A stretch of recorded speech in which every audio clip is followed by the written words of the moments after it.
വികസിത ഭാരതമെന്ന ലക്ഷ്യത്തിലേക്ക് നമ്മൾ കുതിക്കുമ്പോൾ പ്രധാനമന്ത്രിയുടെ സാമ്പത്തിക ഉപദേശക സമിതി അംഗമായ സഞ്ജീവ് സന്യാൽ ചോദിക്കുന്നു, ഏറ്റവും വലിയ തടസ്സം നമ്മുടെ നിയമവ്യവസ്ഥയാണോ?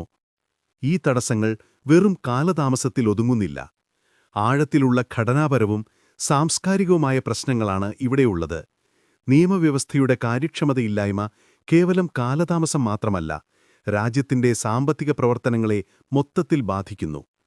നിയമലംഘകരോ ദുരുപയോഗം ചെയ്യാൻ സാധ്യതയുള്ളവരോ ആയ 1% ആളുകളെ ഭയന്ന് ബാക്കിയുള്ള 99% സത്യസന്ധരായ പൗരന്മാർക്കും സംരംഭകർക്കും വേണ്ടി സങ്കീർണവും നിയന്ത്രണങ്ങളുമുള്ളതുമായ നിയമങ്ങളും ചട്ടങ്ങളും ഉണ്ടാക്കുന്നു.